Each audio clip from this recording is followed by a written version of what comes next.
ज्ञानदेव तुकाराम पंढरीनाथ भगवान की जय। माऊली ज्ञानेश्वर महाराज की जय। जगद्गुरु तुकाराम महाराज की जय। संधान की जय। सांगता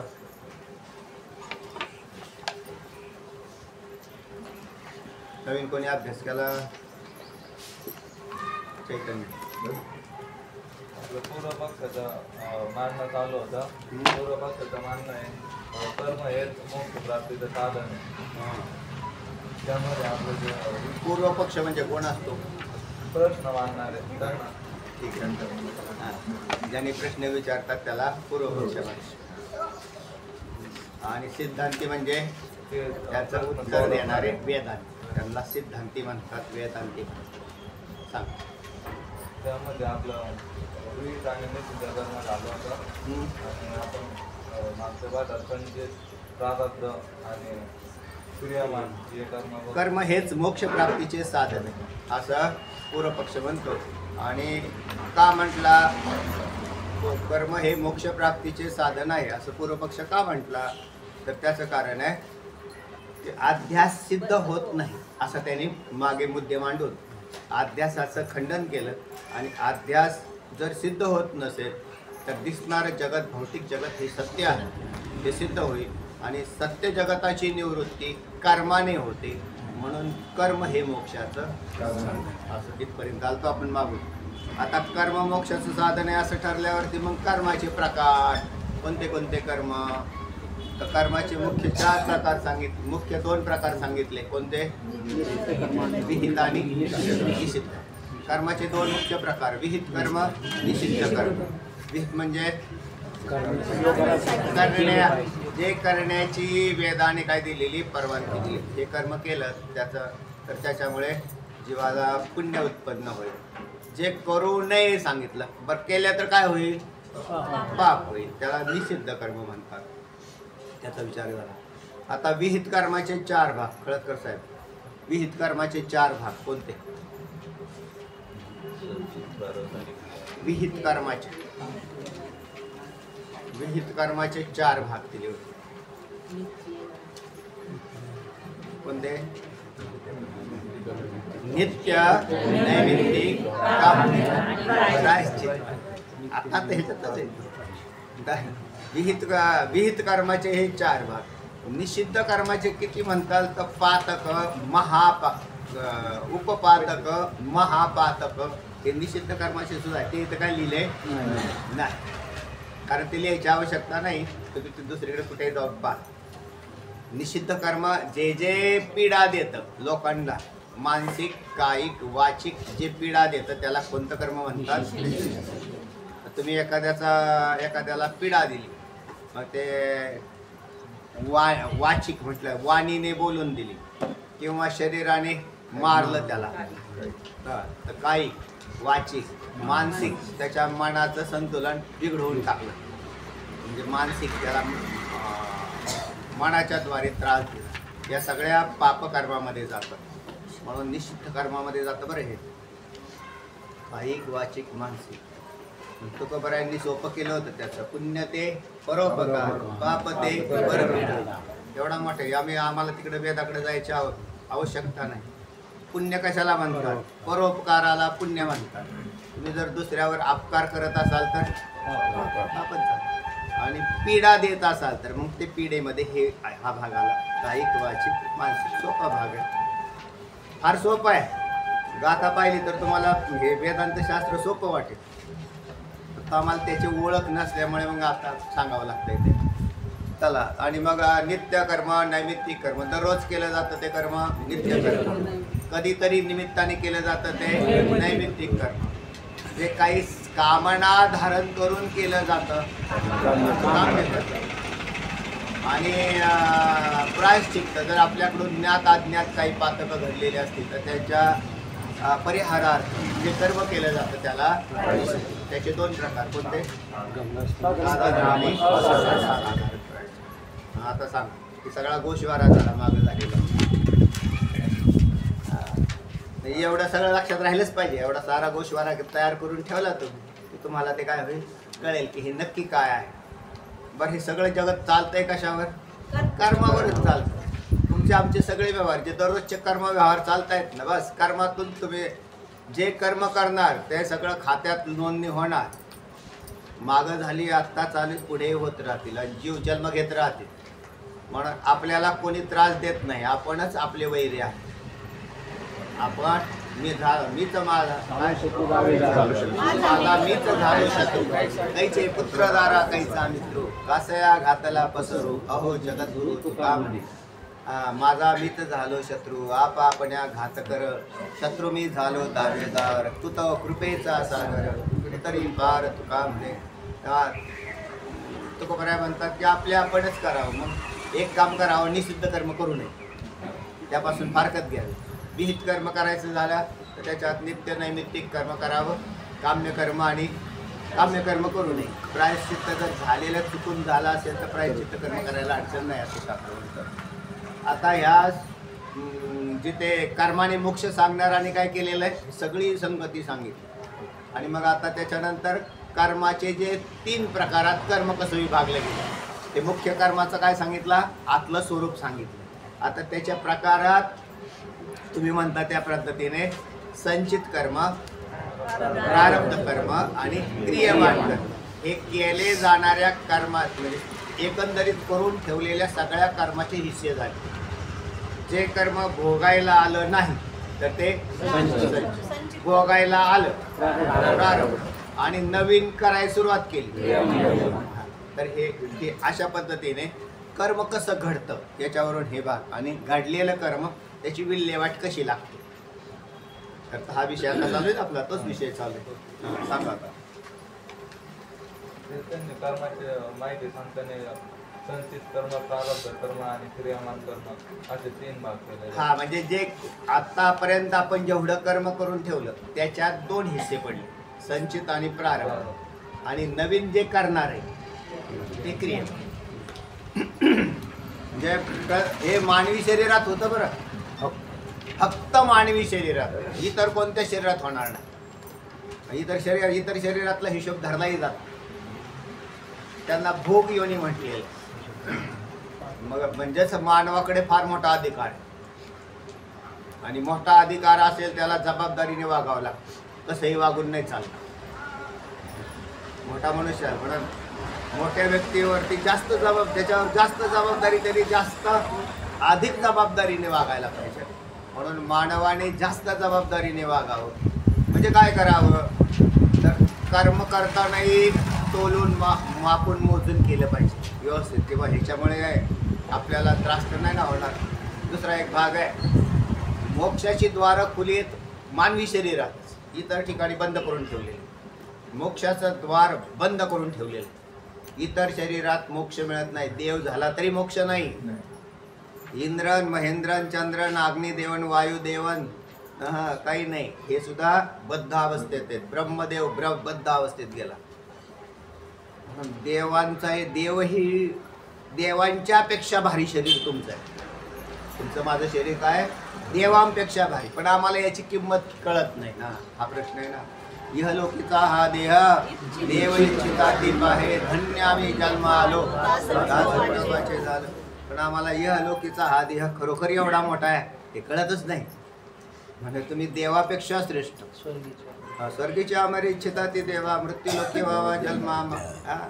स्वर्गातले देव मग ते मानवी शरीराची इच्छा करतात, आणि मानवी शरीरात असणार आहे नरकाला जाण्याची इच्छा करतात. काय कळायला तर पाहिजे आपल्याला की काय करायला पाहिजे. म्हणून मग आता काय करायला पाहिजे तर मोक्ष प्राप्त करून घेता येईल, तर मग त्याच्यासाठीच ही संपूर्ण शरीर त्याच्यासाठीच वापरायचं. नाही वापरलं तर ते क्रियमान कर्माच्या द्वारे अनेक इतर शरीरांच्या उत्पत्त्या करून ठेवते आणि संचितात नेऊन टाकते. 2 कामं करता येते, एक चांगलंही काम आणि दुसरं वाईटही काम. वाईट काम कोणतं झालं, पाप पुण्य करूनही जन्मा येतो प्राणी, मनुष्य देहा येऊनी हानी केली असं म्हणतो तुकोबराय. मग तो पुन्हा पाप पुण्य पाप पुण्य पाप पुण्य खिचडी करत राहतो देवा. म्हणजे संपूर्ण जीवन मानवी उपजले मेले काय त्याची गणनाच नाही. ते आला जन्माला कर्म करून परत मेला, काय त्यांनी केलं तर कर्जाचा बोजा वाढवून गेला. कोणतं कर्ज?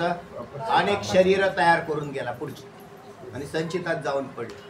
मुक्त व्हायचा असेल तर त्याला याच शरीरात विचार करावा लागेल. सगळे धंदे बंद करावे लागतील. वास्तवता आहे बरं का. कारण मारण्यासाठी वेळ टाईम काही दिलेला नाही. घडी घडी अजून किती आहे अवकाश. मग घडी घडी जर काळ वाट पाहत असेल तर याने आत्मज्ञान ब्रह्मज्ञान कधी संपादन करावं? कधी करावं? तुमले बघू 4-2 वर्ष पाहू तरी झडझडोडी वाईला आणि ये भक्तीचे वाटेला ज्या पावसे अव्यंगा निजधाम माझे. तेव्हा झडझडोनी उगाच शब्द नाही. ते झडझडून फक्त संतांनाच लागू होत, आपल्याला नाही. आपण म्हणजे लयच टंगळ मंगळ चालली आपण. झालं तर झालं, नाही झालं त्याच्यापासून काय असं झालेलं आहे. आणि ज्यांना थोडंफार वैराग्य विवेक तयार झाला तर त्याच्याकडे खरोखरच लक्ष देत नाही. म्हणून अण्णा म्हणायचे एक जरी चांगला विद्यार्थी घडला गेला ना तर काम झालं आपलं. नका काही 100 तयार व्हायला, पण एक चांगला या पदाचा अर्थ विवेक वैराग्य संपन्नच तयार व्हायला पाहिजे आणि ते तत्वज्ञानावरच आरूढ व्हायला पाहिजे. म्हणजे वस्तुस्थिती आहे ना. जर नाही झालं काय फायदा आहे? ते तर त्याच्या पुण्य उत्पन्न होतंय ते, पण तुमचे जन्म टळले नाही तर ते पुन्हा जन्माला यावं लागेल. म्हणजे साधू पुरुषाची भेट होऊन सुद्धा जर जन्म जात नसतील, टळत नसतील तर मग अवघडच आहे. तर त्या साधूचा दोष नसून तो आपल्याकडला दोष आहे, आपला दोष आहे. आपण अधिकारीच नाही बनलो. खापरा परिस काय करे तुकोबरा म्हणतात ना. परीस काय करतो? लोखंडाचं सोनं करतो, त्याला परीस म्हणतात. पण त्याला खापर नेऊन लावल्यावर काय होईल? काहीच होत नाही. असं आहे. म्हणून अधिकार तापायचे. अधिकारी शिष्याला मोक्ष होतो. आता हा विषय जो चाललेला आहे तो कर्माने मोक्ष मानणारा, तो त्याचे 3 भाग केले ते कर्माचे. तर हे आपल्याला कळायला फार अवघड काहीच नाही याच्यामध्ये. थोडाफार शब्द परिचय नसतो तुम्हाला, पण हळूहळू शब्द परिचय जसा येतो. म्हणून तिथं घर्षण व्हावं लागतं बुद्धीमध्ये. जितकं जास्त घर्षण झालं की ते कळायला कळत नाही. म्हणून बाजूला ठेवण्यापेक्षा जास्तीत जास्त घर्षण करा. ज्याला कळत नसेल म्हणजे काय हो आम्हाला कळाना हा हेच पाप असतं. हे काय पुण्याचं लक्षण नाही किंवा आम्हाला कळत नाही हेच पापाचं लक्षण आहे. मग आता त्याचा नाश तर करावा लागेल का नाही? करावंच लागेल, कारण याला संगती दुसरी काही नाही. म्हणून 3 प्रकारच्या कर्मांचा विचार दिला होता. त्यातल्या 2 कर्मा. आता त्याच्यात पुढे जाऊन यांनी काय केला की कर्माने मोक्ष सांगत असताना नित्य नैमित्तिक काम्य आणि प्रायश्चित्त कर्म. तर साधकाने कोणती कर्म करावी हा विषय चालू आहे. हा विषय कोणी सांगितला?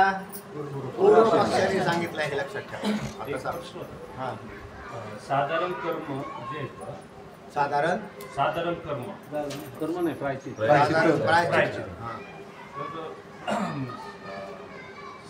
जे अज्ञानी पुरुष आहे, अज्ञानी लोक आहेत, तर त्यात असाधारण अज्ञानी म्हणजे अज्ञानीच तर सगळेच आहेत. हा, मग ज्याच्याकडून महापातक निश्चित कर्म घडते, पण ते त्यासाठी साधारण झाले का? जे तुम्हाला कळत नाही ते सगळे साधारण. त्याचा एवढाच अर्थ आहे. जे कळालंच नाही. माणसाला पाप कळतंय का? काय करतोय ते कळालं, त्याच्यात धुंदीतच चाललेला आहे तो. आता हे मद्यपानाचं महापातक टाकलेलं. जे मद्यपान करतात हे महापातक टाकलेलं. कळालं का? कळालं असतं तर ते थांबला असता थोडा वेळ. त्याला कळा नसते की हे पाप असतं. ते म्हटले ह्याच्यात तर फार आनंद आहे. म्हणजे त्याला ते कळालंच नाही आणि म्हणून ते सगळं अज्ञात पातकामध्ये गेलं. आता त्याच्यानंतर मग त्यांनी समजा त्यांनी वेदाचा शास्त्राचा अभ्यास न करता साधं नामस्मरण केलं. वेदाचा अभ्यास न करता नामस्मरण फक्त नामस्मरण त्याच्यावर ते जाईल का? महापातक जे पहिल्या त्याच्यात प्रक्रिया घडत राहील. म्हणजे कमीत जसा लोणचा मुरायला टाकल्यावरती त्याची जशी प्रक्रिया होत राहते. आज टाकलं लोणचं ते काय लगेच त्याचं लोणचं बनत नाही. पण आज कैऱ्या फोडून सगळं टाकलं तर दुसऱ्या दिवशी जाऊन पाहिलं तर ते तसंच असतं. त्यात काही विशेष काय झालेलं नसतं. पण एक काही दिवसानंतर तुम्हाला त्याच्यात प्रक्रिया होऊन काय दिसेल असाच प्रकार नामस्मरणाने होतो. ती चित्तशुद्धीची जी प्रक्रिया तिथं सुरू होते आणि चित्तशुद्धी नंतर त्याला हे कळेल की हे पातक आहे. नंतर त्याला हे कळेल की हे पातक आहे, कारण त्याला तिथपर्यंतही फारच आरसा खराब झाला असेल, ज्याच्यात काहीच दिसत नाही, सगळंच काळं झालेलं आहे. पण मग त्याच्यावर थोडी घासायची प्रक्रिया सुरू केल्यावर लगेच दिसणार नाही, पण एक दिवस मग त्याला कळेल की हो दिसतंय बरं का ह्याच्यात, पण इथपर्यंत वेळ लागतो. म्हणून नामस्मरण जे आहे ना ते पापाचा आधी नाश करतं, नंतर पुण्याची उत्पत्ती करतं. तेच नामस्मरण चित्ताची स्थिरता घडवतं आणि तेच नामस्मरण सद्गुरूंकडे पाठवून देतं. हे का त्याला जे कर्म सांगितले वेदांनी शास्त्रांनी ते करावंच लागतील का नंतर भविष्यात का काही गरज नाही? याल तरी या रे लागे, अवघे माझ्या मागे मागे यावंच लागेल. आज नाही आला तर नंतर येईल. म्हणजे जे नियमावली दिलेली आहे, कर्माची नियमावली किंवा आमचं पात्र केलं काशीला जाणे, तर मग ते करावंच लागेल का नामस्मरण? नाही करायचं, नाही त्याची आवश्यकता नाही. कारण तुम्हाला जर अज्ञात माहितीच नसेल तर तुम्ही कशी काय जाता. आणि त्याच्याही पेक्षा भाग असा आहे कसा की नामस्मरण करा आणि त्याच्याकडे फारसं पाहू नका. एक तर निषिद्ध कर्म आत्ताच निश्चय करा की निषिद्ध करायचं, बस एवढा निश्चय करा. आणि घडले तर मग ते काय त्याला नामस्मरण सगळ्यात चांगला मार्ग आहे. गंगा स्नान जरी असेल तरी गंगा स्नानापेक्षाही ईश्वर नामस्मरण म्हणजे आपलं जे रामकृष्ण हरी आहे ते सगळ्यात भारी आहे. हां, त्याच्यापेक्षा दुसरं काही नाही. म्हणून ते सुलभ आहे, सोपं आहे आणि तेच करत राहा. नामस्मरणाने काय काय नो हे केले चिंतिता विठ्ठल. तेवढे पाप आहेत का जगात? जेवढी नामाची शक्ती त्याचं एकही पाप जगात शिल्लक नाही की जे नाम त्याला काय करत नाही, नाश पावत नाही. म्हणून पापाला न घाबरता फक्त करू नका, पापाला घाबरू नका, पण पाप भिरू राहा. म्हणजे अर्जुनासारखे व्हा आणि पुण्य करायचं तर नामस्मरण करा. मी तुम्हाला दोनच मार्ग सांगतो, एक तत्वज्ञान आणि दुसरा नामस्मरण. बस नामस्मरण करणार आणि ठाईचं वै सोने करा एकचित्त. अजिबात बोंबलत फिरू नये. इकडं जा तिकडं जा तिकडून येईन तिकडं जा, काय होणार नाही. त्याच्यापेक्षा एका जागेवर बसा, तुमचा काय काम धंदा उद्योग व्यवसाय असेल तो करा आणि नामस्मरण करा त्याच्यामध्ये. आणि त्याच्यातून बाहेर निघाले की ग्रंथ हातात घ्या, जसे अन्न घ्यायचे. तुम्ही पाहिले का बागेत तिथं काम करायचे तर बागेत काम करायचे, त्यावेळेला काम करताना नामस्मरण करायचे. तुम्ही त्यांचं काहीच घेत नाही, कसं ते नामस्मरण करायचे, तिथं दिवसभर काम करत होते का नाही. आणि त्याच्यानंतर मग काम करताना नामस्मरण असा अण्णांचा पाहिजे साधन पैसे. बरं त्याच्यात असं आहे ना, त्याची आवडीच आहे, कारण देवाला नित्य हृदयात बाळगण्याचं काम नामस्मरण करतो. आणि दुसरा भाग आहे नामस्मरण काम करून झालं की लगेच साधना हे बागेत बसून अशा ग्रंथ वाचत बसतात. ग्रंथ बरोबर नाही. हां, तिकडे घेऊन गेले की लगेच ते आपला गुंडाळायचा, ठेवून द्यायचा झाडावर आणि चालले आपले काम करायचे. हे दोनच काम. म्हणून हे आहे आज दोन गोष्टी मोक्षाची द्वार आहे. एक नामस्मरण आणि दुसरं तत्वज्ञान. तत्वज्ञान हस्तगत केल्याशिवाय राहायचंच नाही. म्हणजे कारण तत्वज्ञानाशिवाय मोक्ष होत नाही. नामस्मरण हे क्रममोक्षामध्ये येतं. म्हणजे नामस्मरणाने मोक्ष कसा होईल तर नामस्मरण मग तुम्हाला दीर्घ काळ ते करत राहावं लागतं. मुखी नाम हाती मोक्षाशी साक्ष भवताची याच्यामध्ये परंपरा आहे. म्हणजे नामाने मोक्ष. आता नामाने मोक्ष जर व्हायचा असेल तर मग नाम पूर्ण काम करून घेईल. मग ते सद्गुरूची भेट कोण घालून देईल? नामस्मरण घालू. कारण सद्गुरूशिवाय तर ज्ञान नाही येणार. म्हणजे हा क्रम भंग नाही होत. वेदांत शास्त्रामध्ये जो नियम आहे ना तो कुठेच भंग नाही होत. पण तत्वज्ञान कोणाला होईल? नामस्मरण करत नाही त्याला होणारच नाही. तो नामस्मरण झालं नाही त्याच्याकडून, म्हणून ते त्याचा उपांग आहे. आणि साक्षात द्वार मोक्षाचं ज्ञाने विनय के उपाय करसी जितुके तिही गुंपिसी अधिके रुखेई असं म्हणतो. जे ज्ञान ज्याचे हाती तोची समर्थ मुक्ती जशी शतमक संपत्ती स्वर्गाची.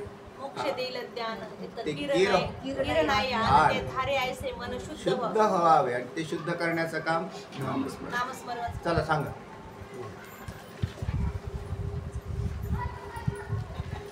सांगा ना. चैतन्य जाऊन आला का? तुम्ही कोण तुझा अभ्यास संपला काय? अभ्यास केलेला लक्षात नाही गेला काय? मी सांगितलं सांगा. कोण सांगतंय? दुसरं कोण सांगतंय? अनुत्तर राहिला आपला. सांग. सुरेशताईंनी केलाय नाही केलाय सांग. तर कर्माचे 3 प्रकारे सांगितलेले आहेत की संचित कर्म, प्रारब्ध कर्म आणि क्रियमान कर्म. तर हा. 3 कर्म सांगितलेले म्हणजे 3 प्रकार सांगितलेले आहे. आता संचित कर्म कशाला म्हणतात ते सांगितलेलं आहे की मनुष्याने म्हणजे अनादी कालापासून जी अनंत जन्मामध्ये जी कर्म केलेले आहेत आणि त्या अनंत कर्माच्या जन्मामध्ये म्हणजे भोगास- अनंत जन्मात कोणत्या मनुष्य हे जन्मात लक्षात ठेवा बरं का. नुसत्या अनंत जन्मात केलेली म्हणजे कुत्र्या मांजराची जन्मातली नाही. फक्त काउंटिंग मध्ये कोणते आले? मानवी शरीरात. हा. तर त्यांनी जे कर्म केलेले आहेत पण त्या कर्माच्या म्हणजे भोगास आरंभ झालेला नाही. फलाच्या भोगास म्हणजे आरंभ झाला नाही. त्याला आता कितीतरी कोठार भरून पडलेली आहेत कर्माची, तुमची माझी सगळ्यांची एक सारखाच आहे, कारण आपण जीव कोटीत आहे. आणि मग कर्माचं कोठार एवढे भरून पडलेले आहेत ते तर ज्याचा आरंभच झालेला नाही त्याचं नाव संचित कर्म केलेले आहे. ज्याचा फलभोगाला आरंभ झाला नाही म्हणजे क्रमाने. जसे मंदिरात गेले तुम्ही दर्शनाला, मंदिरात दर्शनाला गेले पण हे लाईन लागलेली. जसे आपण माऊलींच्या दर्शनाला गेलो तिथे समाधीच्या दर्शनाला किती लांब लाईन असते हो. किंवा पंढरपुरात आषाढीला बघा ना, ते काय गोपाळपुराच्या तिकडे लांब परगोल कुठे गेलेले असतात, वाकडे तिकडे वाकडे तिकडे. हा पण मग नंबर कोणाचा येईल? नंबर आहे ना तेवढे पुढे सरकल्यानंतर तुमचा नंबर येणार आहे. तसा तुम्ही आत्ता केलेल्या कर्माचा नंबर कधी येईल? एवढे जेवढे पुढे आहेत ना एवढे सरकल्यानंतरच त्या कर्माचा नंबर येणार आहे. तोपर्यंत येणार नाही. आणि जिथं नंबर आला त्याचं नाव प्रारब्ध, नंबर आला नाही त्याचं नाव संचित. झालं का नाही? आणि नंबरला लागतोय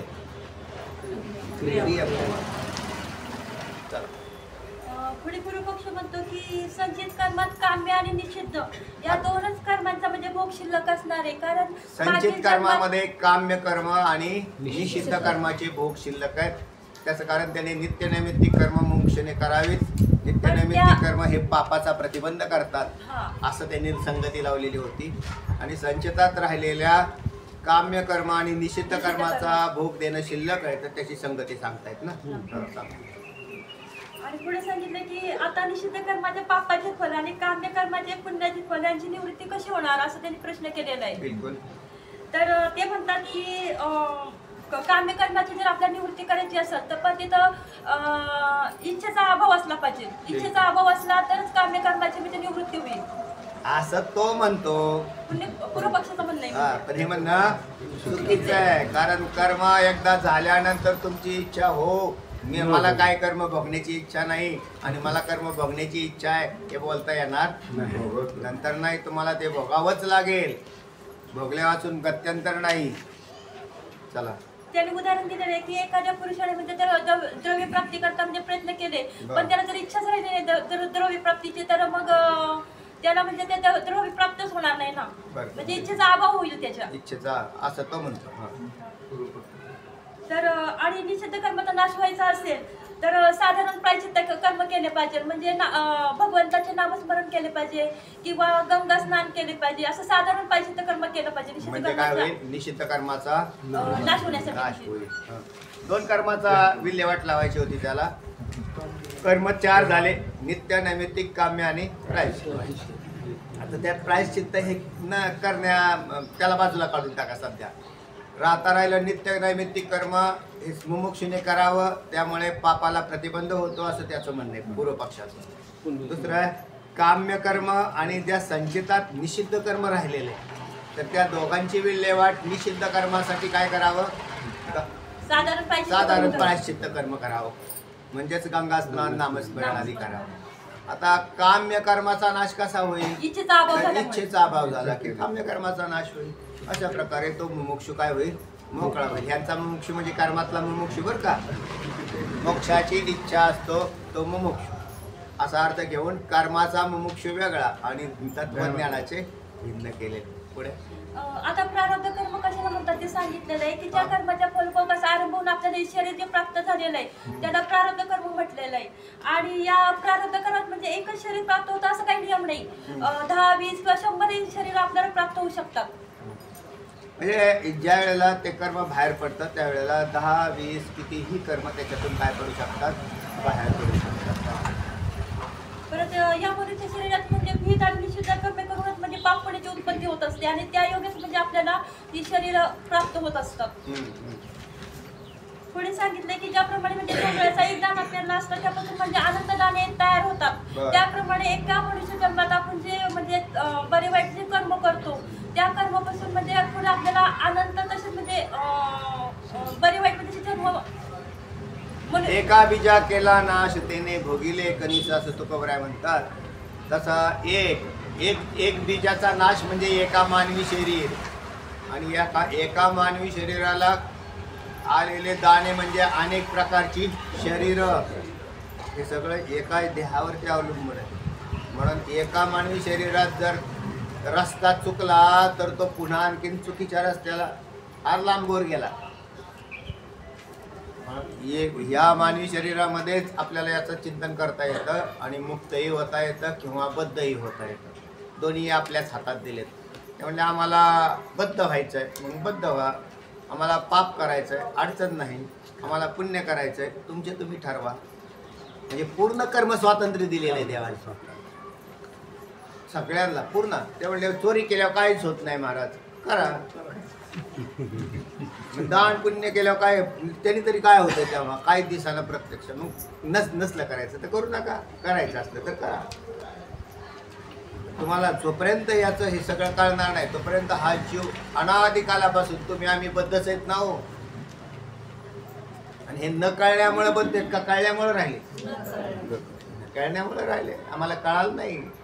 आणि आजही तीच परिस्थिती माणसाची. कारण म्हणजे तो दिवसभर संसाराचंच चिंतन करतो आणि संसारातच राहतो. विषय सगळा तोच चाललाय संसाराचा. आत्मस्वरूपाकडे फिरकतच नाही. केवळ भोगाची व्यवस्था करण्यासाठी जन्म आहे असं त्याला माणसाला वाटतंय म्हणून त्याला संपूर्ण भोगाचीच व्यवस्था करतोय. म्हणजे भोगाची व्यवस्था केली की त्याला वाटतं की धन्य झालो आम्ही सगळ्यांची व्यवस्था केली. पोरा लेकरांची सगळ्यांची व्यवस्था करून ठेवली. धन्य झालो. धन्य नाही मूर्खा. सगळं वाया गेलं कारण तू तुझी व्यवस्था ठेवलेली आहे आणि बाकीची दुनियादारी करत बसलेला आहे. आपण आपल्यासाठी म्हणून परमार्थात बी एवढाच विषय महत्वाचा दुसरा काही नाही. परमार्थ या पदाचा अर्थ आहे स्वतःचं हित साध्य करणं. आपुलिया हिता जो असे जागता धन्य माता पिता. आता त्या माता पिता तो विषय तिकडे दुसरीकडे गेला पण आपुलिया हिता जो असे जागता यावेळेस हेच पद महत्वाचं आहे. त्याचे आईबाप धन्य तर ठीक आहे त्याकडे पुण्य सामग्री आलेली त्याला चांगल्या पुत्र जन्माला घातला. पण जो आपल्या हिताच्या ठिकाणी झोपलेला आहे आपलं हित कोणतं असेल तर स्वरूपाची ओळख. मी कोण आहे कुठून आलेलो आहे आणि कुठे जाणार आहे. कोहम कथविदम जातम को वै कर्तास्य विद्यते उपादान किमस्ति विचार स्वयंविदृश. असा ज्याला विवेक उत्पन्न झालेला आहे तो भाग्यवान पुरुष. चला पुढे पुढे सांगितलेले की हे प्रारब्ध कर्म आहे ते सगळ्यांना भोगावं लागतं आणि या प्रारब्ध कर्माचा नाश म्हणजे प्रारब्ध भोगूनच आपल्याला त्याचा नाश करावा लागतो. आता पुढे सांगितलं क्रियमान कर्म कशाला म्हणतात ते सांगितलेलं आहे की क्रियमान म्हणजे हल्ली शरीरात प्राप्त झालेल्या शरीरात केले जाणारे जे कर्म आहे त्याला क्रियमान कर्म म्हणतात. हल्लीच्या शरीरात म्हणजे हल्लीच्या मानवी शरीर प्राप्त शरीरात केलं जाणारं कर्म त्याला क्रियमान कर्म म्हणतात. आणि ते कसं करायचं ते सांगितलेलं आहे. तर पूर्व पक्ष म्हणतो की मुमुक्षाने फक्त नित्य नैमित्तिक कर्म करावे. कारण हा पूर्व पक्ष कोणता आहे कर्माने मोक्ष सांगणार. तो म्हणतो मुमुक्षीने नित्य नैमित्तिक कर्म करावं. हे वेदांती सुद्धा हेच सांगतात बरं का. म्हणजे दोघांच्या मतात एवढा भाग चांगला आहे की मग तुम्ही सुद्धा काय करत जा नित्य नैमित्तिक कर्म करत चला. नित्यकर्म म्हणजे वारकऱ्याने नित्यकर्म सकाळी उठावं स्नान करावं देवपूजा करावी ज्ञानेश्वरी वाचावी हरिपाठ म्हणा सकाळी म्हणा संध्याकाळी म्हणा कधीतरी म्हणा हरिपाठ घेत जावा, देवाचं चिंतन करत जावं, नामस्मरण करत जावं आणि त्याच्यापेक्षा मुमुक्ष असेल तर त्यांनी काय करावं, शास्त्राचं अध्ययन करावं आणि मग राहिलेले आपलं जे ठरलेला कालावधी पहा. माणसं कामसुद्धा नीट करत नाही. तो मी नेहमी सांगत असतो, सरकारी नोकर असो, शेतकरी असो किंवा दुकानदार असो, एखादा व्यापारी असो, प्रामाणिकपणाने त्याने जर 8 तास त्याचा धंदा केला व्यवस्थित तर काय अडचण आहे त्याने, काही अडचण नाही. आमच्या सगळ्या संतांनी धंदे केले नाही का, नको सगळे धंदे झाले, पण 8 तास अधिक प्रामाणिकपणे, भ्रष्टाचारी नाही. भ्रष्टाचारी असेल तर पापाची अजून वजेच बांधून ठेवली त्यांनी. म्हणून 8 तास प्रामाणिकपणे काम केलं. कशासाठी, खाण्यासाठी लागेल इथपर्यंत ठीक आहे, अन्न वस्त्र निवारा. ऐशार आराम नाही, ऐशाराम मूर्खाचं काम. साधारण खायला प्यायला मिळालं आपलं काम संपलं. कारण शरीर जोपर्यंत आहे तोपर्यंत त्याला अन्न लागेल. निर्वाहापुरते अन्न आच्छादन, आश्रमाशी स्थान कोठेही चित्ताशी नसावे बंधन, हृदयी नारायण साठवावा. का एवढंच फक्त लागतंय आम्हाला, बस बाकी काही नाही लागत. म्हणजे मुमुक्षुने नित्यनैमित्तिक कर्म करू नये सांगितलेलं आहे, कारण त्यापासून पुण्य उत्पन्न होत नाही, फक्त पापाचा प्रतिबंध होतो म्हणून सांगितलेलं आहे. मुमुक्षुने नित्यनैमित्तिक कर्म करू नये, करावे का करावीत त्यापासून पुण्य उत्पन्न होत नाही. हा मी म्हटलं उलटच कसं. पुण्य करावीत म्हणजे त्यापासून पुण्य उत्पन्न होत नाही, फक्त पापाचा प्रतिबंध होतो. हा ठीक आहे. आणि पुढे सांगितलंय की मुमुक्षुने काम्य व निषिद्ध कर्म करू नये. काम्य हा हे बरोबर. काम्य म्हणजे मागत कर्यासारखं मागत राहणं. दे रे देवा, दे रे देवा, पोरं लेकरं दे, बोरला पाणी लागू दे, म्हणजे सारखंच काहीतरी मागत राहतो. आमका धंदा नीट चालू दे, त्याची सारखी रडगाणी. तर हे देवाकडे मागायचे नाही. काही संप्रदाय तर त्याच्यावरच आधारलेले किंवा म्हणून त्यांच्याकडे गिराईक बी जास्त.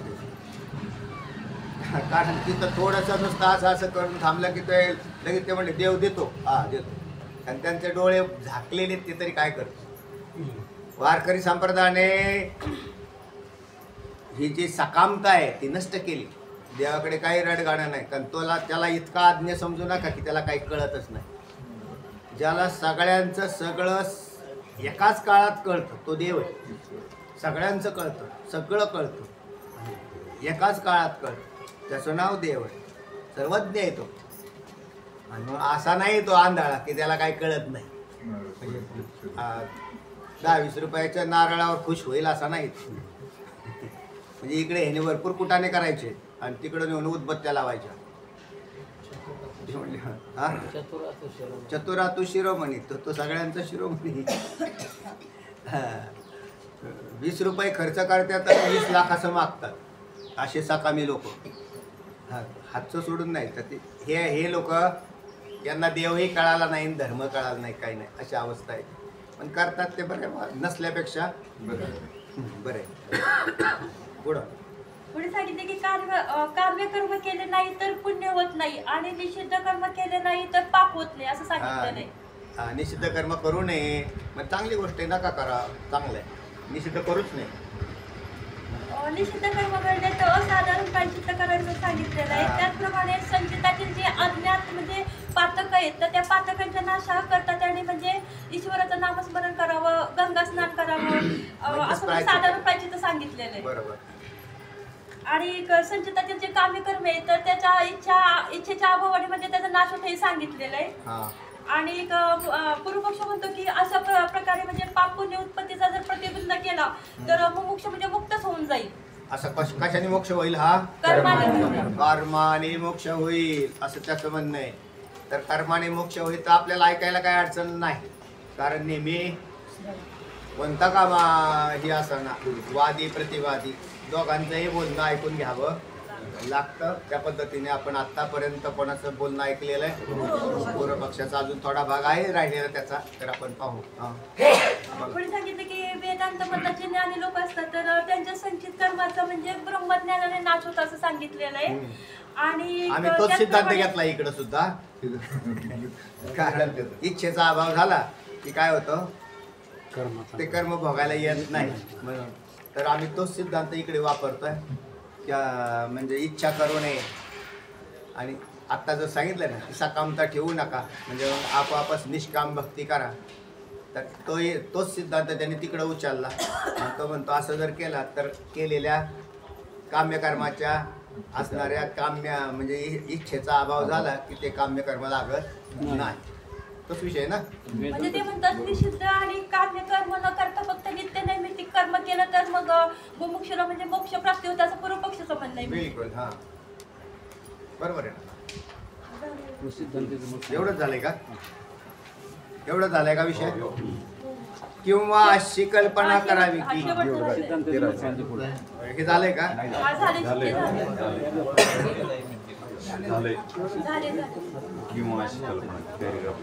एक पॅरेग्राफ झालाय का? बरं असा वाचा तिथूनच किंवापासून वाचा. चला पुढे जोडू आपण. किंवा अशी कल्पना करावी की संचितातील काम्य व निषिद्ध कर्मे आणखी एक जन्म मुमुक्षु देतात, अथवा योगमतात योगी पुरुषास एकाच काली सर्व संचित कर्मापासून जशी अनंत शरीरे प्राप्त होऊन फलभोग होतो, तसा मुमुक्षुस उत्तर जन्माच्या ठिकाणी एकाच शरीरात सर्व कर्माचा फलभोग होतो. किंवा अशी कल्पना करावी. किंवा या पदाचा अर्थ असा तिथला की अशी संगती लावा, अशी एक संगती लावा. तुम्ही कल्पना करावी म्हणजे संगती लावावी की बघ लगेच कसं काय कर्म संपलन, लगेच कसं काय मुक्त होईल अशी कोणाला शंका येत असेल तर ते मी अशी एक कल्पना करा की संचितातील काम्य आणि निषिद्ध कर्म जोपर्यंत आहेत तोपर्यंत तर ते काय मोक्ष होणार नाही. कर्माने जरी मोक्ष सांगायला गेले तरी, कारण संचितात जोपर्यंत साठा आहे तोपर्यंत तर काय मोक्ष होणार नाही. मग तो साठा कधी संपेल तर आणखीन एखादा किंवा 2 मानवी शरीर घेतलं किंवा तर त्याच्यामध्ये तो साठा संपुष्टात येईल आणि मग पुढे फार झालं तर दुसऱ्या तिसऱ्या चौथ्या जन्मामध्ये तो काय होऊन जाईल, मुक्त होऊन जाईल. म्हणजे थोडासा हळूनी का व्हायला पण तो कर्माच्या द्वारेच काय होईल त्याला मोक्ष होईल. किंवा जसं योगामध्ये असं म्हटलेलं आहे की योगी काय करत असतो, योगी पुरुष हा एकाच कालात अनेक शरीरामध्ये सुद्धा प्रवेश करतो. जसे आमचे चांगदेव महाराज हे काय करायचे, ज्यावेळेला मृत्यू यायचा त्यावेळेला त्या शरीरामधून बाहेर पडायचे आणि अन्य शरीरामध्ये प्रवेश करून राहायचे पशुपक्ष्यांनी. त्याचा जो जीवात्मा आहे तो बाहेर निघाल्यावरती शरीर मोकळं राहिलं. मग शरीर मोकळं राहिलं की त्या काळाला फसवायचे. कोण? चांगदेव महाराज. काय शक्ती आहे पहा. 1400 वर्ष जगले. म्हणजे 1400 वर्ष जगले म्हणजे 14 जन्म घेतले. 100 एका शरीरात 100 वर्ष राहायचे. पण ते शरीर कसं तयार करायचे, मग बाहेर निघाल्यावर मग ते सडलं ना हो एक शरीर महाराज ते पहिलं. ते त्याच्यात प्रवेश केला की पुन्हा योग शक्तीच्या द्वारे संपूर्ण शरीर जाळून नष्ट करायचे. योगाचं योग शक्ती तेवढं सामर्थ्य. आणि मग नखशिकांत पुन्हा नवीन शरीर तयार करायचे. काय विशेषता आहे पाहिलं का? म्हणजे योगाच्या शक्तीच्या द्वारे हे करता येतं. माऊली ज्ञानोबराय सुद्धा असेच योगी होते. जे माऊली ज्ञानोबराय, चांगदेव महाराज ह्यांचे जे योगाची ही जी प्रणाली ही भिन्न आहे. आणि जसा इतर योग सांगितलेला आहे, राजयोग जो प्रतिपादन केलेला आहे, ध्यानयोग सांगितलेला आहे तो वेगळा आहे. म्हणजे त्याच्यामध्ये भेद आहे. हठयोग राजयोग याच्यामधले भेद आहेत. तर तेव्हा मग त्यांनी काय करावं म्हणून योगी. आता ह्याच्यातलं चांगलं उदाहरण आहे किंवा शंकराचार्यांचं उदाहरण सांगितलं जातं. शंकराचार्यांनी काय केलं होतं, एका राजाच्या शरीरात प्रवेश केला होता. राजा मेला कारण या मंडन मिश्राच्या पत्नीने विचारलेले होते काही गुह्य प्रश्न आणि म्हणजे स्त्रियांच्या विषयीचे प्रश्न. आणि संन्याशाला स्त्रीविषयीचं काय माहिती द्यावा. मग ते म्हटले मग आता काय करावं लागेल. तर तिच्या प्रश्नाचं उत्तर देण्यासाठी यांनी एका गुहेमध्ये स्वतःच्या शरीरातून बाहेर निघाले आणि त्या राजाच्या शरीरात प्रवेश केला. आणि नंतर काही दिवसानंतर ते त्या राजाच्या शरीराचा त्याग करून पुन्हा त्यांच्या शरीरात आले. त्याला काय म्हणजे हे ज्ञान तयार केलं त्यांनी. म्हणजे उत्तरं काही शोधली त्याच्यात. तेव्हा म्हणजेच ते एका शरीरातून दुसऱ्या शरीरामध्ये जाऊ शकतात. त्यांचं नाव योगी. अशा पद्धतीने हा पूर्वपक्ष म्हणतो की जसे योगी पुरुषास एकाच काली सर्व संचित कापासून अनेक शरीर प्राप्त होऊन फलभोग होतो, तसा मुमुक्षुस उत्तर जन्माच्या ठिकाणी एकाच शरीरात सर्व कर्माचा फलभोग होऊन नंतर तो काय होऊन जाईल, मुक्त होऊन जाईल. आणखीन एखादा जन्म, आणखीन एखादा जन्म, 1 लावा 2 लावा, शेवटच्या जन्मात तो मुक्त होईल. वाचा. अथवा नित्य नैमित्तिक कर्मानुष्ठान करतेवेळी जे क्लेश होतात ते जन्मांतरीच्या संचितातील निषिद्ध कर्माचे फल आहे. बरोबर आहे ना. वारीला जायचं म्हटलं तरी गार लागतंय.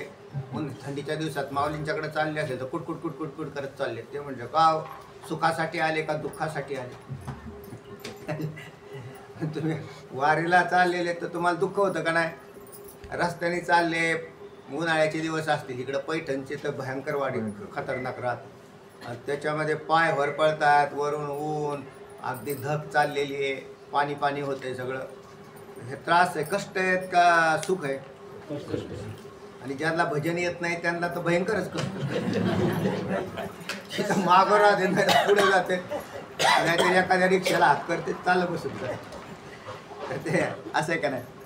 तर याच्यात याला नित्य नैमित्तिक कर्माचं अनुष्ठान करते वेळी सुद्धा कष्ट हे होत राहतात. तेव्हा पूर्वपक्ष म्हणतो की ह्याच्यात फेड झाली बो, मागच्या पापाची ह्याच्यात फेड करून घ्या. हां, म्हणून नित्यनैमित्तिक कर्मानुष्ठान करते वेळी, नित्यनैमित्तिक कर्मानुष्ठान म्हणजे वारी धरली मी आता है ना, नैमित्तिक वार झाली का नाही, दरवर्षी येणार. मग ते कर्माचं अनुष्ठान करते वेळी क्लेश होतात का नाही? थंडी वाजणं, ऊन लागणं, तर हे क्लेश होतात. शुद्धा ताण लागली पण पाणीच नाही, बघू आता पुढे गेल्यावर कष्ट होतात. तर हे जन्मांतरीच्या संचितातील निषिद्ध कर्माचे फल आहे. म्हणून दुसरा जन्म निषिद्ध कर्म भोगाकरता प्राप्त होणार नाही, तर याच्यातच फिडून घेतलं जाईल. जे मागचं राहिलेलं पाप आहे ती त्याच्यात फिडून घेतलं जाईल. कशात? वारी, नित्य नैमित्तिक कर्म करताना, असं थोडक्यात त्याला म्हणायचं. चला, आता जे संचित काम्य आहे ते आणखी एक जन्म किंवा एकाच काली अनंत शरीरे प्राप्त करून देते. म्हणून उत्तर जन्मात मुमुक्षु दुःखाचा क्लेशही होत नाही. तो म्हणतो की जर जसा दुःख लेश कमी होत गेला तस तसं समजून घ्यावं की संचितातील काम्य आणि संचितातलं हे जे काम्य कर्म आहे किंवा निषिद्ध कर्म हे काय झालंय, क्षीण होत चाललंय असं समजून घेत जावं, असा कर्मवादी म्हणतो. कारण जन्मांतरीच्या तसं एका याच्यावरून लक्षात येतं बरं का, भोगे कळू येते मागील ते जन्म, उत्तम मध्यम कनिष्ठ ते, असं तुकोबराय म्हणतात. आपले सुद्धा आता कळतं का नाही, तुम्ही आता किती समाधानी आहात याच्यावरून तुमचा एक अंदाज घेता येतो आपल्याला, किंवा तुम्ही पुण्यवंता. कशावरून? तुमच्या आत्ताच्या प्राप्त स्थितीवरून एक अंदाज बांधता येतो का तुम्ही इतके किती शांत, किती आनंदी राहतायत, आहे चालू असलेल्या जीवनामध्ये काही का होईना किती आनंदामध्ये तुम्ही राहता. तर याच्यावरून तुमचं पूर्वकर्म सुद्धा चांगलं असलं पाहिजे असा एक अंदाज होतो. तुकोबराय म्हणतात पूर्वजन्मीचे फळ जाणीचे वृक्ष भोग जाणीचे पूर्वजन्मीचे. भोगावरून पूर्वजन्म. हा, भोगावरून म्हटलं ना, भोगे कळू येते मागील ते जन्म, उत्तम मध्यमा कनिष्ठ.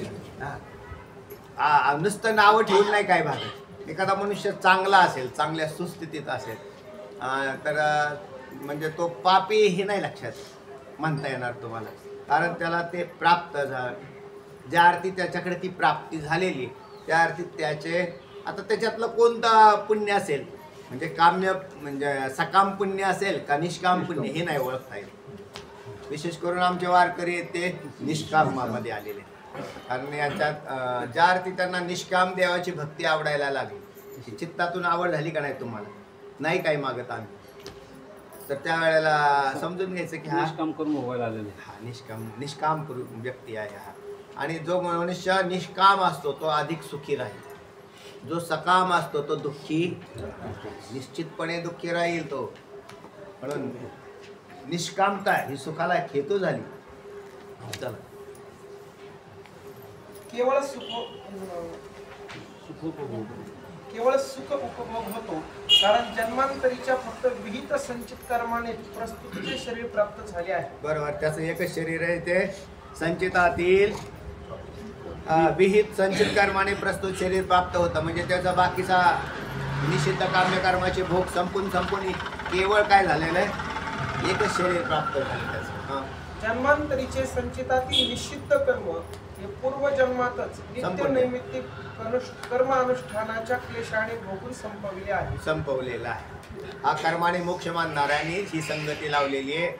ही संगती बरोबर नाही हे लक्षात ठेवा, पण तुम्हाला ऐकून घ्यायची आहे. तुम्हाला हे सगळं केव्हा कळेल की ह्यातला बारकावा सारखा. तुम्ही कधी उलट्या सुलट्या उड्या मारताल, तुमचा चांगला ग्रंथ होईल ना, त्यावेळेला तुम्हाला तुमची मतं लक्षात येतील. म्हणजे वेदांताचं मत काय आहे आणि कर्मवाद्याचं मत काय आहे, कर्मवादी कसा चुकीचा बोलतो हे तुम्हाला वेदांत मत ज्या वेळेला तुम्ही पाहताल त्यावेळेला लक्षात येईल. अजून वेदांत सुरू झालाय का? नाही, वेदांताचं मत चालू होणार आहे अजून. म्हणून याचं पुन्हा चिंतन करत राहा, ह्यातलं काय अडलेलं नडलेलं, आणि पुढे ज्या वेळेला पुढचं चिंतन येईल त्यावेळेला तुम्ही म्हणताल असं आहे. खरं काय आहे ते कळाल्यावर खोटं काय आहे ते ओळखता येतं. जोपर्यंत खरं काय आहे तेच माहीत नाही तोपर्यंत खोट्याचा बोलबाला. छोटे का काय सत्य गेले गोळ्यावर अविद्येची चालीत. अशा रीतीने प्रायचित्त कर्म न करता केवळ नित्य नैमित्तिक कर्मानुष्ठानानेच मोक्ष होतो असा कर्मवादीचा सिद्धांत असा आहे. कर्मवाद्यांचा सिद्धांत आहे. असं आपण पाहिला. म्हणजे त्यांनी काय केलं, कर्माची सगळे कर्म सांगून संचित प्रारब्ध क्रियमान कर्म सांगितले. नंतर त्या कर्माच्या अंतर्गत जे स्वरूप आहे की नित्य नैमित्तिक काम्य आणि प्रायश्चित्त कर्म सांगितलं. आणि त्याही कर्माची विल्हेवाट कशी लावायची, कारण त्याला कर्माने मोक्ष मानताना घडून गेलेल्या कर्माची काय लावावं लागेल, काडी लावावी लागेल. त्यावेळेला मोक्ष होईल. मोक्ष म्हणजे सुटका. मोक्षपदाचा सामान्य अर्थ काय आहे? सुटका, सुटून जाणं. मग आता कशापासून सुटणं, तर जन्म मरणापासून. जन्म मरणाचा अडथळा कोणही कर्म आहे. ते कर्मांचं स्वरूप काय आहे हे जर चांगला अभ्यास केला तर मग लक्षात येईल की हे जी कर्म आहेत त्याच्यातून सुटून जाण्यासाठी. मग पूर्वपक्षाने कर्माने मोक्ष सांगताना विशेष करून द्वैती जे आहेत ते कर्माने मोक्ष सांगतात. द्वैतवाद्यांची सर्वांशाने मतं जरी खंडित नसतील, मग ते बाकीचे सगळे जेवढे आचार्य येतात, वल्लभाचार्य, रामानुजाचार्य, निंबार्क, माधवाचार्य किंवा माधवा, नंतर ते अद्वैतीमध्ये आले ते, कारण ते मंडल मिश्रांचे होते ते सुरेचाराचार्य झाले. तर तेव्हा निंबार्क, तर यांची मतं खंडित आहेत. कारण ते कर्माने मोक्ष मानतात आणि कर्माने मोक्ष असिद्ध आहे. वेदांतात त्याचं खंडन आहे. मग त्यांचे खंडन आहे तर मग कर्माने मोक्ष होईल का? कर्माने मोक्ष होत नसला तरी ते कर्म चित्तशुद्धीला कारण आहे. म्हणून परंपरेने आम्ही धरलेलं. वारकरी संप्रदायाने काय केलं त्याला? परंपरेने. मग तुम्हाला कर्म सांगत नाही का? वारी करणं हे कर्म नाही का? पण तुम्हाला आम्ही लगेच यज्ञाधिक कर्म करा असं नाही उल्लेख केला. आता सोहम सोहम करतच नाही बसायचं. नुसतं रामकृष्ण हरी म्हटलं की झाला यज्ञ. किती सोपं. राम म्हणता वाट चाली यज्ञ पाऊला पाऊल. नसतं राम म्हणता राम राम राम राम, नुसतं रामाचं चिंतन करा. मग तसं तर इतर संप्रदायांनी सांगितलं रामाचं चिंतन, पण त्यांनी ज्ञान नाही ना सांगितलं. कारण आम्ही त्याच्या पुढे जाऊन काय केलं, त्याला तत्वज्ञानात कन्व्हर्ट केलं. पहिल्यांदा रामनामच धरलं, पण त्याच्या पुढे जाऊन काय केलं, त्याला ब्रह्मज्ञानाचा उपदेश केला. ब्रह्मज्ञान त्याला फलीभूत होतं ज्याचं चित्त शुद्ध होत. पुढे आणखी एक जन्म घेऊन सर्व कर्मांचा भोग झाला म्हणजे मोक्ष होतो. ठीक आहे. या मतास एकभविवाद म्हणतात. याला एक भविवाद म्हणतात. पाठीमागे नकाशा क्रमांक 4 आपण मागे पाहिला होता ना. मागच्या पाठात नकाशा क्रमांक 4 पाहिलेला आहे. तो दिलेला आहे. एक भविवाद म्हणजेच आणखीन एक जन्म घेऊन मोक्ष होणं. पण तर संपूर्ण कर्मात नित्य नैमित्तिक कर्म करूनच एक जन्म घेणं, एखादा जन्म घ्यायचा. बरोबर आहे. भोग संपूर्ण मोक्ष होतो, नंतर मोक्ष होता असं कर्मा सिद्धांत त्याचं मत आहे. नकाशा क्रमांक 4 पहा परत एकदा, कारण चष्म्याचा नंबर बदललेला असेल. चष्म्याचा नंबर बदलतो ना. ज्यांनी वापरलेला असतो ना त्याचा नंबर कमी होतो, आणि ज्यांनी वापरलेला नाही त्याचा नंबर लक्षात आलं ना.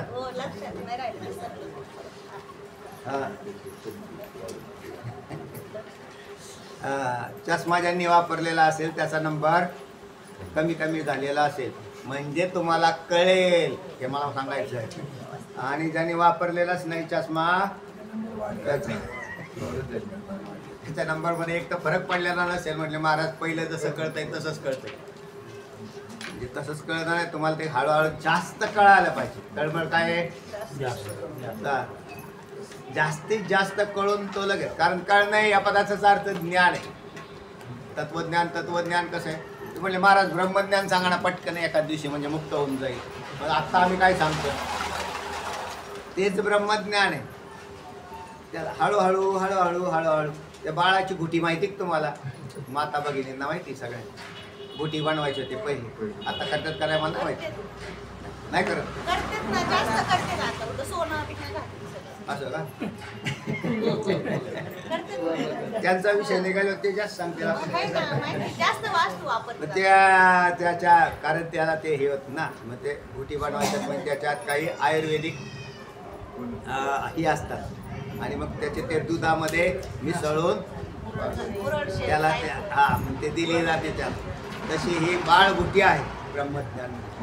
ते त्याला हळूहळू ते आणि पचण्याची क्षमता जशी वाढेल मग ते तीच गुटी काय करत असते त्याला वाचक क्षमता वाढवते. आयुर्वेदिक घटक दिले जातात त्याच्यामध्ये. चला आता ऐका. तेव्हा 4 नंबर नकाशा वेदबोधित कर्म सांगितलेली. त्या कर्माचे 2 मुख्य प्रकार आहेत. विहित कर्म जे करावं म्हणून सांगितलेले, पुरुष प्रवृत्त्यर्थ सांगितलेलं कर्म ते विहित कर्म. पुढे जाऊन निषिद्ध कर्म जे सांगितलेलं आहे की पुरुष निवृत्त्यर्थ म्हणजे ते करू नाही. पुरुष या पदाचा अर्थ स्त्रिया बिन महिला बी नाही तर ते म्हणतात पुरुषांना सांगितलं. तसं नाही. नंतर विहित कर्माचे 4 प्रकार नित्य नैमित्तिक काम्य आणि प्रायश्चित्त. प्रायश्चित्तामध्ये 2 प्रकार साधारण आणि असाधारण. प्रायश्चित्त नित्य कर्म म्हणजे जे दररोजचे संध्यावंदन आदी कर्म आहे. नैमित्तिक कर्म चंद्र सूर्य आदी ग्रहणात केलेले मंत्रांचे उच्चारण आहेत. काम्य कर्मामध्ये काही निमित्ताने केलं जाणारं कर्म म्हणजे स्वर्गाचे जाण्याची इच्छा असेल किंवा पर्जन्य आदी यागाची इच्छा असेल, पाऊस पडावा तर त्यासाठी यज्ञ काही सांगितले वेदाने. दुसरे प्रायश्चित्त कर्मात साधारण प्रायश्चित्त कर्म आणि असाधारण प्रायश्चित्त कर्म. ज्या आपल्याकडून काही पापकर्म घडलेलं आहे असं माहीत झाल्यावर ते केलं जाणारं असाधारण प्रायश्चित्त कर्म. आणि आम्हाला माहितीच नाही काय काय आमच्याकडून घोटाळे झालेले आहेत म्हणून त्यांनी सगळं काय करावं साधारण प्रायश्चित्त कर्म. त्याच्यामध्ये गंगा स्नान, ईश्वर नामस्मरण आदी विचार दिलेला आहे. पुढे जाऊन नंतर जांभळी, शिंक, ढेकर हे बी यांना कर्म म्हणता येईल का महाराज? तर त्याला शास्त्रीय कर्म म्हणत नाहीत असं म्हटलं होतं. नंतर जीवकृत कर्माचे 3 प्रकार केलेले आहेत. संचित, प्रारब्ध आणि क्रियमान. जे कर्म भोगासाठ्याला प्रारंभ झालेला नाही कारण संचितात पडलेलं कर्म त्याचं नाव संचित कर्म. जे भोगायला आलेलं आहे ते प्रारब्ध कर्म आणि जे चालू मानवी शरीरातून उत्पन्न होतं त्याला क्रियमान कर्म म्हणतात. चला पुढे या जाग्यावर. अशा रीतीने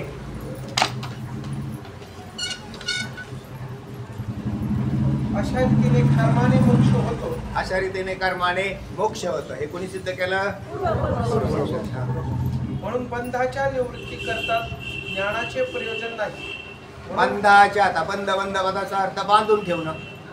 बंध शब्द आला ते म्हणजे अवघडच झालं. म्हणजे बंध काय असतो? बंध म्हणजे बांधून ठेवणं. मोक्ष म्हणजे मोकळं करणं. किती सोपे हो. बंधन मोक्ष हे शब्द सारखेच येत राहतील. बंध म्हणजे बांधला. एखाद्या पक्षाला धरलं पिंजऱ्यात टाकला काय केला तुम्ही त्याला? त्याचं नाव बंध. आणि पक्षी उडून गेला मोक्ष. आणि आता तुम्हाला कोणत्या पिंजऱ्यात टाकलंय? हे मानवी शरीर पिंजरे. एक पिंजरा नाही, पिंजऱ्याचे आकार बी बदलतात सारखे. हत्तीचा पिंजरा, वाघाचा पिंजरा, गाढवाचा पिंजरा, डासाचा पिंजरा. त्याच्यात टाकला का नाही तो जीव त्याच्यात कोंडून राहतो. तुम्ही तुमच्या मनाने या शरीरात आले का तुम्हाला टाकलंय कोणी?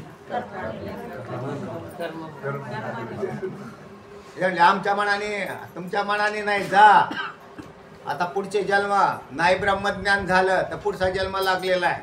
प्रत्येकाचा वेगवेगळा जन्म लागलाय कारण वासना भिन्न आहेत.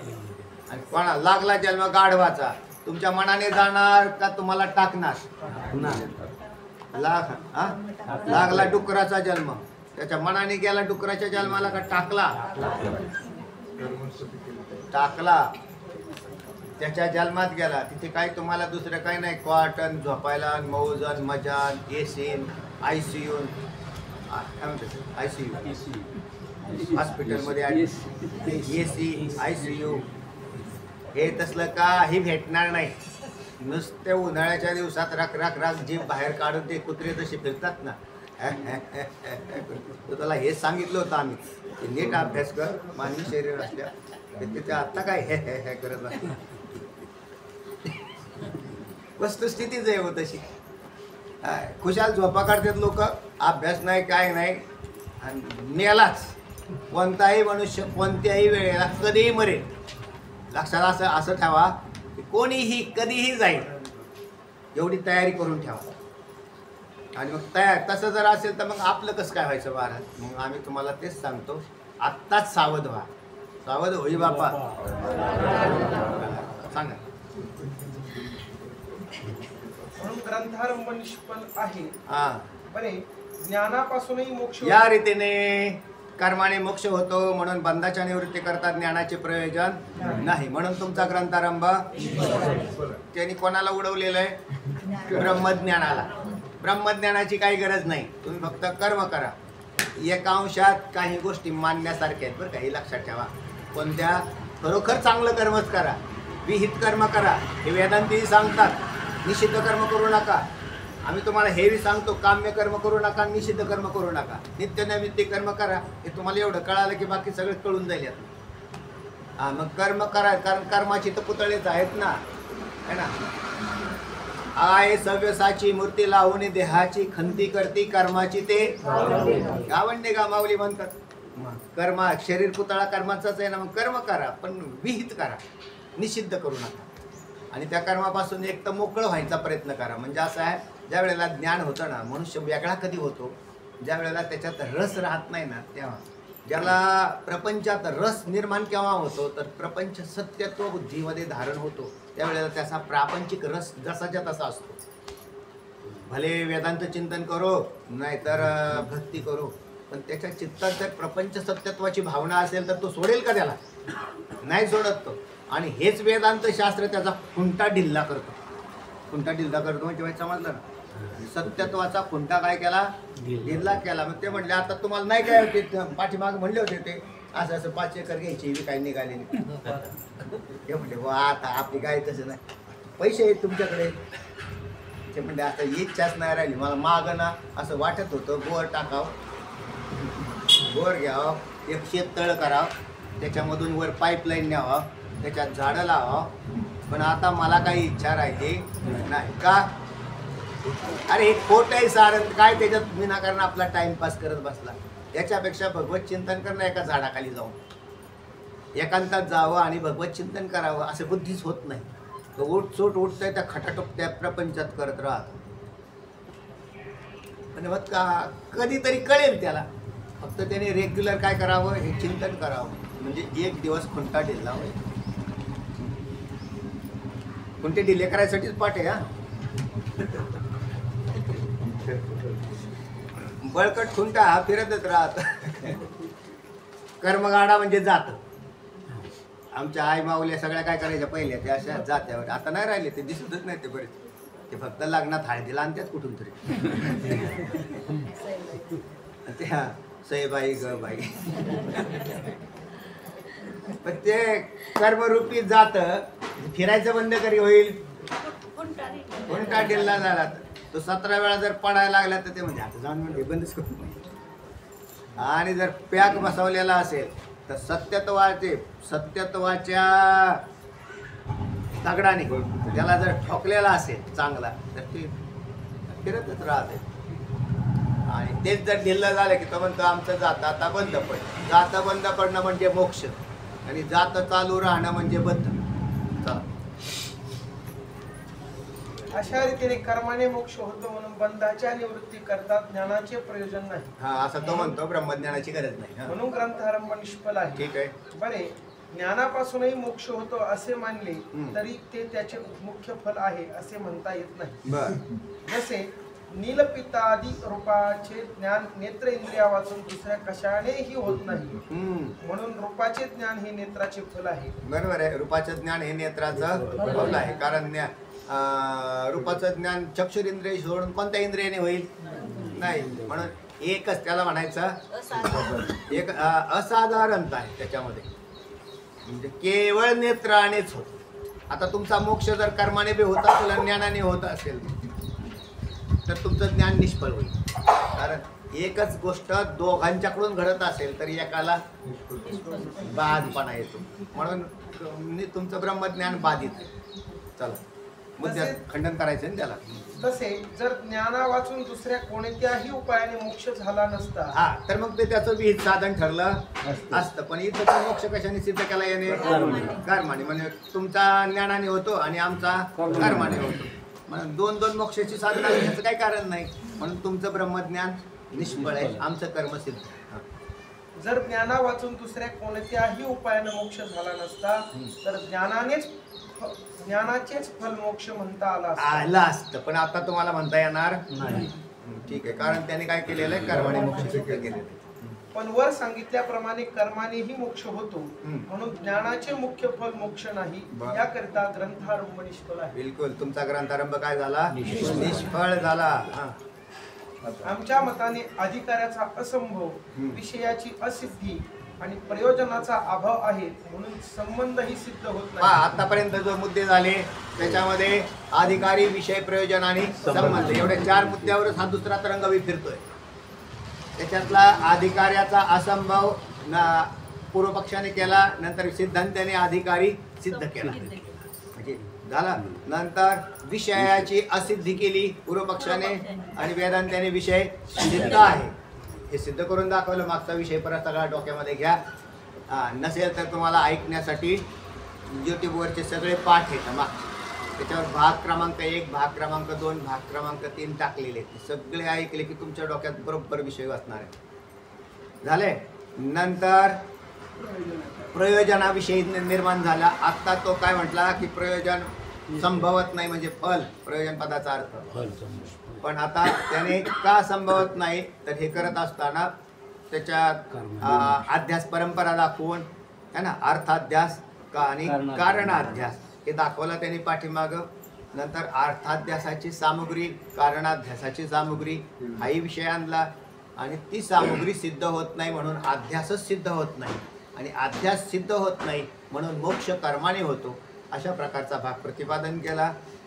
आणि मग आता त्याच्यात कर्माने मोक्ष कसा होतो आणि कसा निर्माण केला जातो ही कर्मवाद्याचा सिद्धांत सांगितलेला आहे. तर तेव्हा म्हणून आता राहता राहिला विषय 4था मुद्दा कोणता? संबंध. तो सुद्धा घडत नाही असा पूर्वपक्ष म्हणतो. कसा घडत नाही ऐका आता. आमच्या मताने अधिकाऱ्याचा असंभव, विषयाची असिद्धी आणि प्रयोजनाचा अभाव आहे म्हणून संबंधही सिद्ध होत नाही. बिलकुल. कारण त्या तिघामध्ये संबंध लावला ना. पूर्वीचा संबंधाचा अभ्यास करणारे संबंध कोणाकोणात राहतो? अधिकारी, विषय आणि फल है ना. त्याच्यामध्येच परत ग्रंथ, विचार यांचाही विचार हे केलेला आहे, संबंध लावलेला आहे. तर तेव्हा प्राप्य प्रापक, कर्तृकर्तव्य, जन्यजनक आणि प्रतिपाद्य प्रतिपादक भाव संबंध. तर या संबंध सुद्धा तुमचे कोणते घडणार नाहीत. कारण मोक्ष ज्ञानाने होत नाही तर संबंध कुठे घेऊन बसले. चला. विषयाच्या अभावामुळे ग्रंथाचा व विषयाचा प्रतिपादक भाव संबंध घडत नाही. बिलकुल. अधिकारी आणि फलाचा अभाव आहे म्हणून प्राप्य प्रापक भाव संबंध, तसाच अधिकारी आणि विचार या कर्तव्य भाव संबंधही घडत नाही. तुमच्या ब्रह्मज्ञानाचा कोणी अधिकारी नाही. तुमचा ब्रह्मज्ञानाचा कोणताही ग्रंथ सफल नाही म्हणून अधिकारी, ग्रंथ यांच्यातही कुठले संबंध घडत नाही. त्या ब्रह्मज्ञानाला करायचं काय? कारण त्याने मोक्षच होत नाही म्हणून त्याचा विचारही आपापच केला म्हणून कुठलेच संबंध सिद्ध होत नाही असं कोण म्हणतं? कर्मवादी. ज्ञानाची निष्फलता आहे. ज्ञान आणि ग्रंथ यांचा जन्यजनक भाव संबंध घडत नाही. बिलकुल. ही ज्ञानाची निष्फलता कशी आहे पहा. आता ज्ञानाची निष्फलता कशी आहे ते पहा घ्या वाचून आपण एवढं म्हणजे आपला एवढा चॅप्टर संपत.